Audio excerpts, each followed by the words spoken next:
Sorry for the delay. There was an issue with the Python version, but now it's set. So we'll do some hands-on coding. So first, the prerequisites for these tasks. Of course, I'm dealing with some very simple tasks, very simple algorithms, because there was a request by some students that they wanted to have some programming experience for social web mining. That's why I'm covering this part. Otherwise, I would have gone more into theory. But I think you can read the theory on your own, and this part is always very interesting to play around with data. The expectation is that you have Python installed. I would recommend Python 2.6 because that is stable with the tools we are working on. And the dependencies are easy underscore install. You also have to install that. NetworkX and Twitter. Twitter is Twitter API for Python. How we are going to install all this, I'll tell you. If you are in Windows, just install ActivePython 2.6, not 2.7. It comes bundled with easy underscore install. What is easy underscore install? It's just like RPM package manager, another package manager for Python tools. And in Linux, just go to the easy underscore install website and download this egg, setup tool something, and do sh on it. And then all you have to do is easy underscore install NetworkX, easy underscore install Twitter. These two commands in Windows, it's sudo in Linux, and you're done. Okay. So first, how to get the tweets from the Twitter search API. This is the code. You just import the Twitter API, import JSON. Why JSON? Because the Twitter API returns results in the form of JSON. You have Twitter underscore search. You make the class object of Twitter for this API and you go to search.twitter.com. How many of you have already experimented with the Twitter API ever? Okay, which API did you use? They offer 3 APIs. No, I didn't mean the language. I mean there is a streaming API, then there is a search API, then there is a REST API. Which? REST API. I'm dealing with some code samples on the search API. There's also the REST API. REST API gives some more valuable data like the graphs, follower following, and all those stuff, mentions, lists. And there's the streaming API.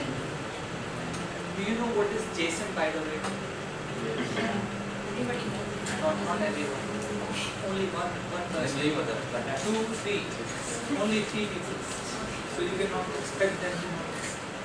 Anyways, so JSON is actually when you have a lot of string data and you want it to be represented just as one string. Maybe you have numeric data within it.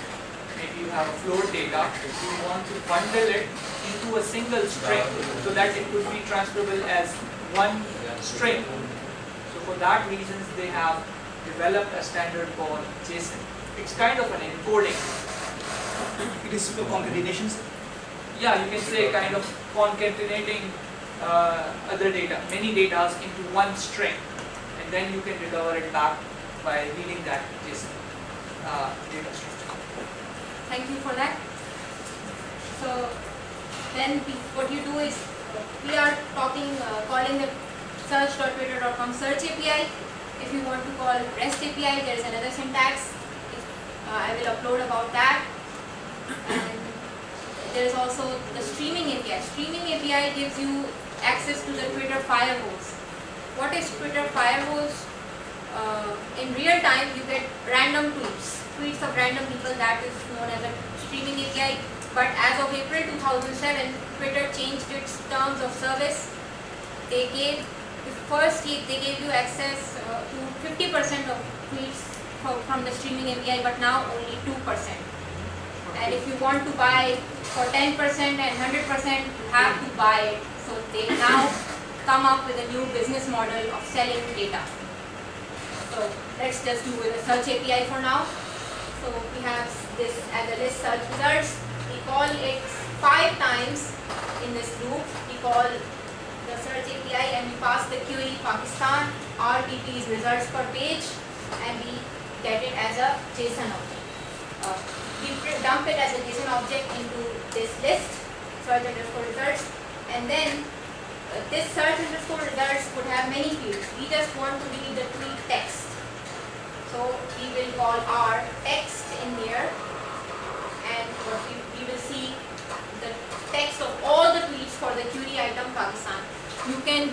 equivalent of this if you go to your browser and write search.twitter.com and type in Pakistan. So this gives you data in this format, and you can print. This is just printing. So here we are just getting the tweets. Then there is a thing known as lexical diversity. What do I mean by lexical diversity? Lexical diversity means what are the unique words in this? How many unique words you have over the number of all the words. This command in Linux, set words, helps you get the unique words divided by the number of words. So it will give you on average the number of unique words. Let's run this code. Now I guess I have everything installed. Yes. Network X is also installed. So we just go to desktop.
Diversity. The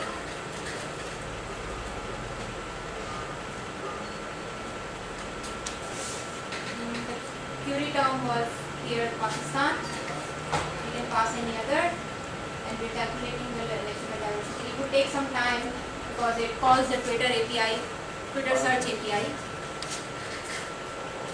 So that's why it's taking some time. Meanwhile, we can go on. Okay. Then what people are tweeting? As we already covered NLTK, Natural Language Toolkit, in assignment number 2. So NLTK can be useful for many tasks in natural language processing. One very simple task where you can use it is frequency analysis of the words. You can find which word is used how many times. So it would be very useful to do this on Twitter data. And for a query like Pakistan, you can get to find what Pakistanis on Twitter are concerned about. So this would help you get the top 50 words, the first line, __this.keys, and the last line would help you get the least frequent 50 words. Okay.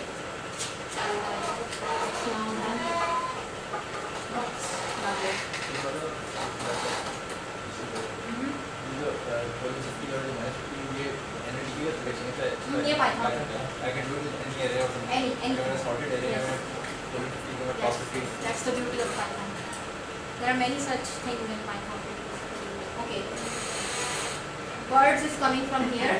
We split all the tweets in birds. We tokenize it by ourselves using the split function, and then we passed it to the NNTK frequency disk function to get frequency analysis of the words. Okay, this part was the graph part. I don't know if we can do it. Yeah, we got it. So here we have a lot of data. You can see here what people plan for parks, new weapons, Aling. So we got all the data at 500 tweets returned from the Twitter search API here. So as you can see, it's very interesting. I didn't print this thing.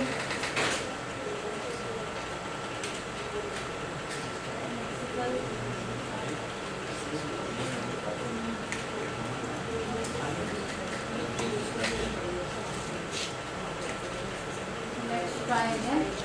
This time let's see the lexical diversity, what its value is. Okay.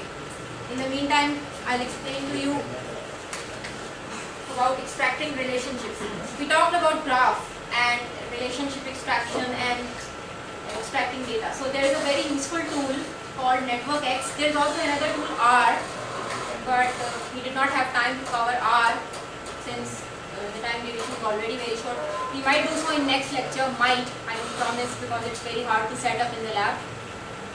Already a lot of time got wasted due to that. So if someone is interested, he can come to me separately, but let's now focus on NetworkX. All you do is import NetworkX as an object and create a graph, digraph. Why digraph?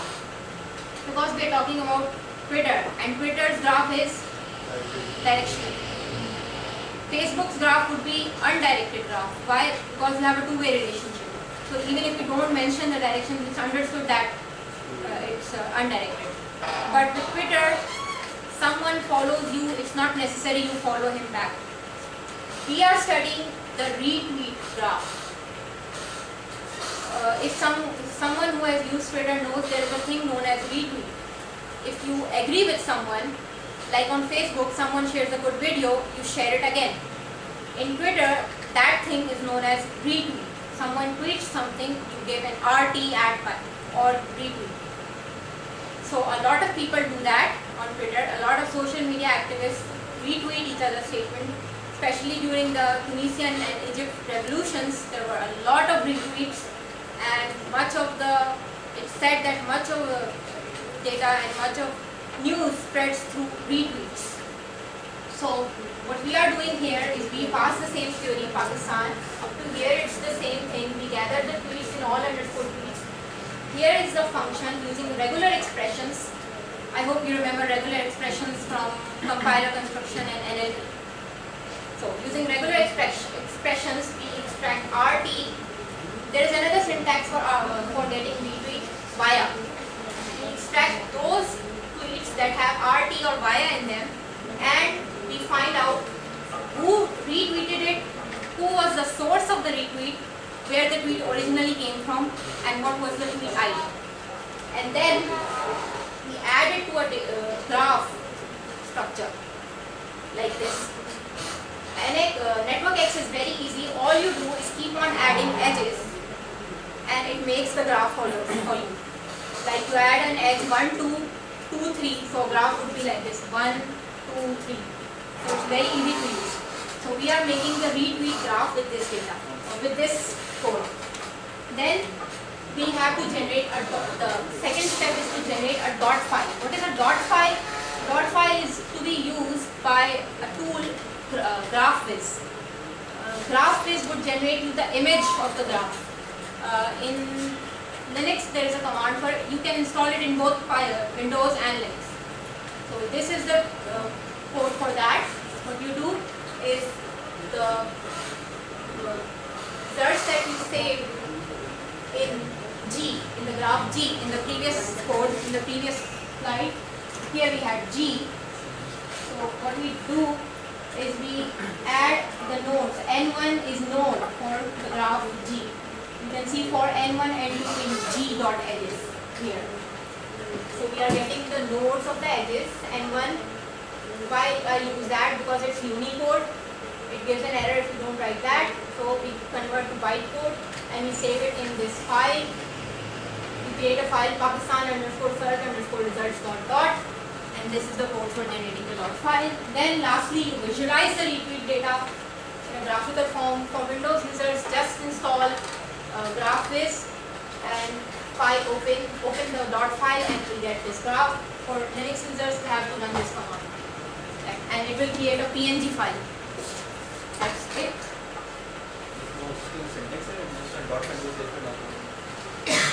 हाँ, ये उसका syntax. S and then this thing and this in the form of इसने tweet करा node to node like this ऐसे dot file and then इसको input, that's the input of GraphViz. You can see it in Windows or in Linux code. Okay, any questions for this part? We got lexical diversity 0.38. What does a lexical diversity of 0.38 imply? It implies that on average, if you 1/0.38 is somewhere around 2.5, something like that. Yeah. 1 out of every 2 words in tweet would be unique in all the tweets. 1 out of every. So you can see that with the search field Pakistan, there is a high level of uniqueness. Unique words are high. The proportion of unique words is high. So people are tweeting unique content more and more. You can do this for a lot of search queries and you can come up with your own data, many other things. The search API is limited. I would recommend you to experiment with the REST API and the streaming API, although that is also limited now because it gives only 2% of data. Any other questions regarding this session? Do you want to see the NetworkX part?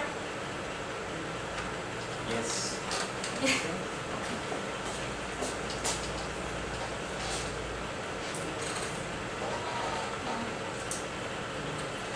That's how it works. Error.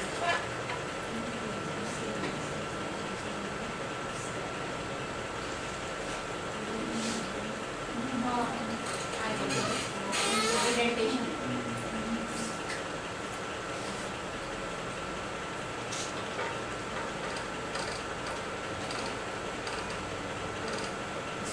In Python, there is no braces. You have to indent your code and that's it. Without indentation, it won't work.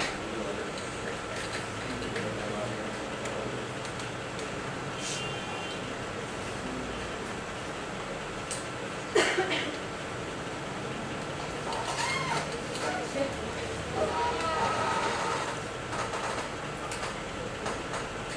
Multipass. Oh.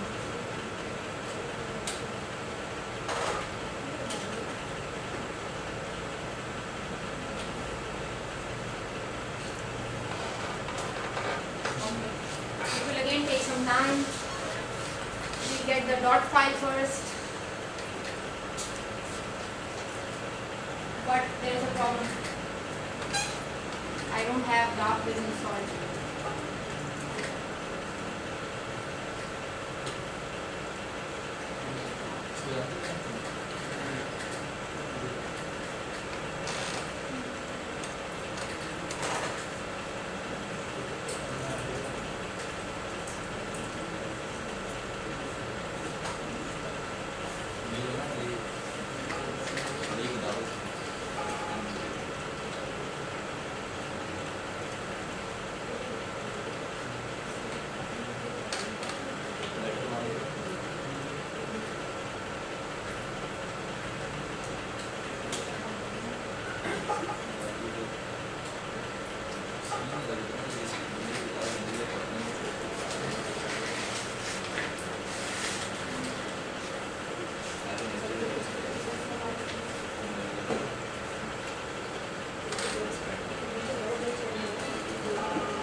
this out yourself, or you can stay and figure it out. We have some more slides to cover. Okay. Some of the example researches people have done, and also one of ours. Okay. This was in New York Times, done by Heist, from where we did our MS. What they did, they disproved the million follower fallacy. Many people think that if they have a lot of followers, they are very influential, and their audience size means that their content spreads a lot. But they crawled 80 million Twitter accounts of 54 million active Twitter users, and using the data, they studied retweet influence, mention influence, even applied page rank on the data, and what they concluded was that the follower count does not tell much about the influence of a user. What is important is the retweet count, and they did some ranking on basis of that. There are a lot of graphs in this paper. I don't remember. Yeah, the million follower fallacy. That's the title of the paper. You can read it if you want. And then this was again by Heist, and it appeared in PC World. What they studied was that Twitter, is it a social network or a news media? How are people using it? They had the same data, actually it was their data, and this appeared in WWW 2010 conference. And their conclusion, their finding was that Twitter is used more to spread news rather than like Facebook, like social networks. That's not how Twitter is used. And this one is a very recent paper in ICWSM 2011, how Twitter could unleash world peace. What they do is they study Twitter accounts, their followers, following relationship, and they study how often we come across diverse opinions on Twitter through people we follow. Is it a group of people with same political ideas, same political inclinations, or we also come across diverse people, diverse crowd? So their finding was that yes, through retweets, through your followers, there is a tendency on Twitter to come across diverse people of diverse thoughts, and Twitter can serve as a medium for political dialogue where people can come for peace. That was their finding. I quite not agree with that, but that's a different thing. Then there's a company, Social Flow. They also run a blog. It's a social media optimization company. What they do, they work in domains of viral and word of mouth marketing. They conducted a recent study on how different audiences consume and rebroadcast messages news organizations were sending. So how they compared these news channels, and they studied the followers of news accounts of these. As you know, the major news outlets also have Twitter accounts now. So they studied the followers of Twitter accounts of Al Jazeera English, BBC News, CNN, Economics, Fox News, and New York Times, and they gave suggestions to these media outlets on how they can maximize the engagement of their users and how they can make users more consumed in their news. So it's a very thriving business, this company called Social Flow, and it's a very, they have some very useful techniques and ideas. I will post the link tonight for this research they did. Okay, this is one of our research. What we did, we studied ins and outs of news, evolution of news. We used Twitter to study hot news items that people were heavily tweeting about. This is the system architecture. It was composed of a news crawler and parser, which crawled news items on a daily basis. And from those news items, we extracted entities. Entities is a concept from natural language processing. It refers to names of people, organization, location. So, using named entity recognition techniques, we extracted entities from amongst the crawled news items, and then we divided them into common and uncommon entities. Common entity, there was a corpus of it, manually created, and also through automatic methods. We compared the entities extracted from news versus the common entity corpus, and passed the common entity with an AND operator to the query composer, and the uncommon with with an OR operator, which was then passed to search API, Twitter search API, which gave us tweets per news item, which was then ranked using the Twitter social graph extractor. This is the REST API. This was done using REST API. What we do is for each tweet, the Twitter has a following over follower ratio. We wanted to find out which news people are most concerned about. In newspapers, suppose dawn.com, you have headlines of suicide bombings at the top and something like a news of someone dying due to inflation at the bottom. But what people are most concerned about is not the suicide bomb, not all the time. So we use this method of ours to see what people are concerned. So we use the following is to follower ratio. Why this ratio? Because we want the opinion of the general masses. It is common sense that general masses would have more following than followers. So a good ranking function should allocate a higher rank to those, to the general masses, since we want to find the opinion of general masses. So we use following is to followers so that a high rank is given to those Twitters who have a high following and less follower base, because we don't want opinion of celebrities or news channels. News channels have high follower counts and low following, almost zero following. So we want to null that out. To null that out, we use following is to follower. That was our metric. Passed it on to ranking module. Ranking module created a ranked news timeline, and then from here we had an unranked news timeline, which was then compared. This I explained already. Yeah, it was then compared. We created a prototype. It was uploaded on the web for some time, and we did it on a daily basis. This was popularity by Twitter analysis, and this was by the dawn.com original order. This is very small in the paper. You can see a larger version, and you can see that there is a difference between what people are concerned about and between what the news have in the top headlines. So our analysis was that the percentage of news in tweets per day is greater than 50% for all days except just one day, which was 24th October. And rest all days, the percentage of the news items were 50%. Almost all news goes on Twitter. And highest number of recorded tweets per day was this: 24th October large number, 18th October large number, 20th October large number. Let's see why. 20th October had the news of rebels raid parliament in Grozny, Chechnya attack, and then 20th October had the Chinese miners. No, 18th. Yeah. 18th was Chinese miners news, and 24th was a WikiLeaks Iraq video. And people were mostly concerned about this, whereas in dawn.com, this was given a very low ranking in the headlines. So this is one interesting thing you can do. That's it. Any questions? Maybe I would like to just share one aspect of research, that why it is really interesting. Why it is interesting? Why is research interesting? Think from the perspective of being a newspaper. What do you want? You want to sell more and more newspapers, right?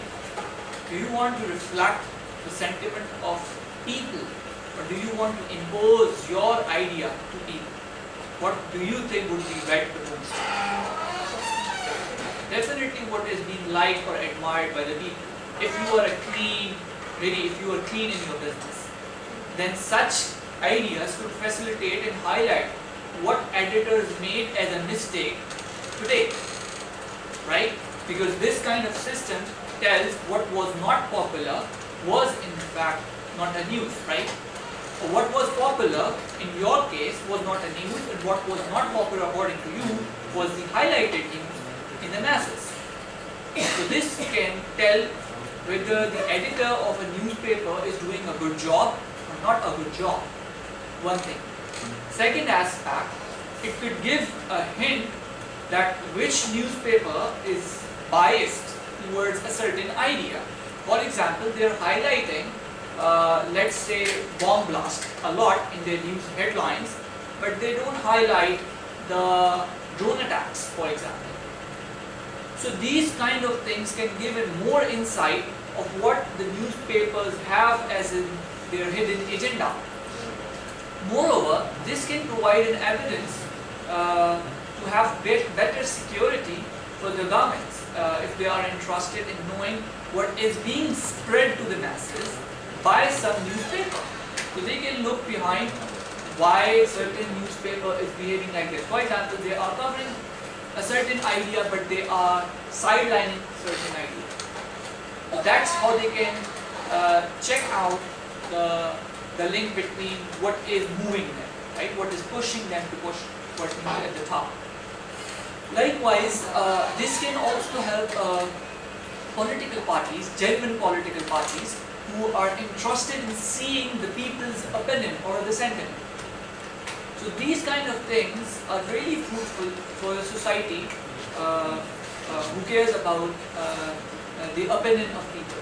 In our case, we concluded a week study over the dawn. That dawn was not reflective. 10 days. 10 days study.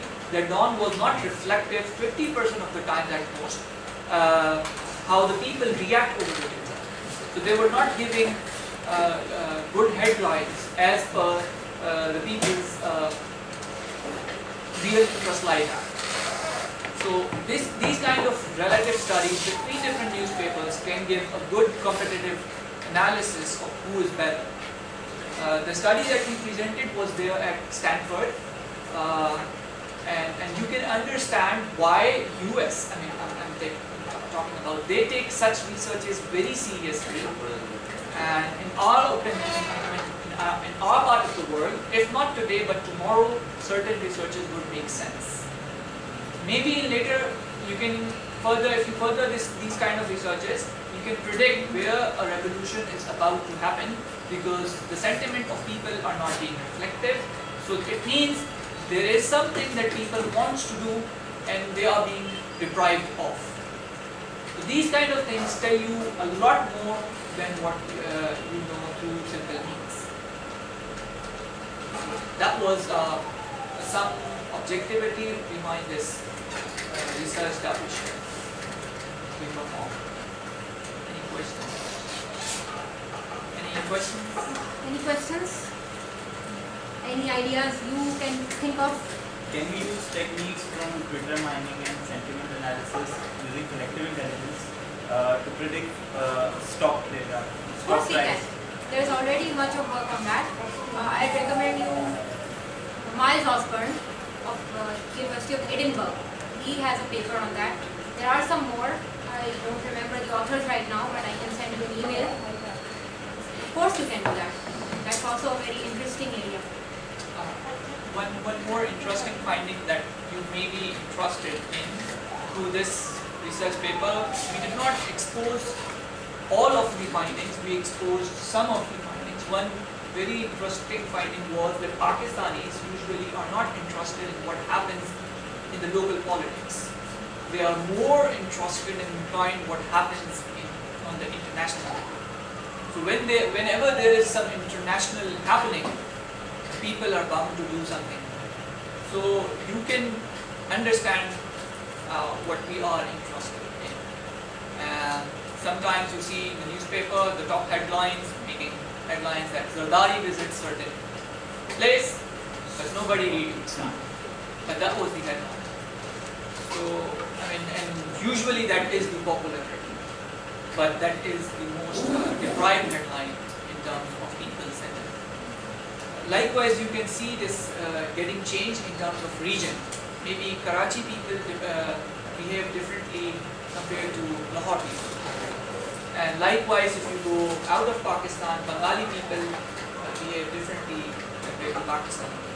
And that's how you may find different parts of people may be similar to each other, but are very distant away. For example, maybe Malaysians are also interested in some kind of activity where Pakistanis are also interested, but maybe Chinese are not interested in that activity. So that's how you can cluster different parts under different meanings and have a better insight of how people think. And further, you can have on top of it crowdsourcing. You can take off. Or So we finally have the retweet graph now. You can see Muyu team's tweet was retweeted by Art Cricket, Internet News, and Javed Akhtar Jaddu by Rajijan and whatever. So this is the retweet graph. You can visualize it using NetworkX tools. It's very interesting. You can come up with many such things. You can think of other graphs, other interesting analysis. So it's a very interesting area to explore. I hope you enjoyed today's session. Any questions? Questions? So that's it. We're done with today's class. We just have one more class left. Oh, and that class will be in IBA main campus, not in city campus, because it's very hard to come here and then go back. And it's Ramadan, so Same time? Yeah, same time. we'll post it on the group, Yeah, the Facebook. the web page. The course page. Facebook page. And what will be covered in the next class? Social information retrieval, social search. I did not talk about the relationship between social networks and search engines today. That's the topic of the next week's lecture. And also some areas to explore. I'm also working on some more research ideas, some more papers. So if anyone of you is interested, he can contact me in person.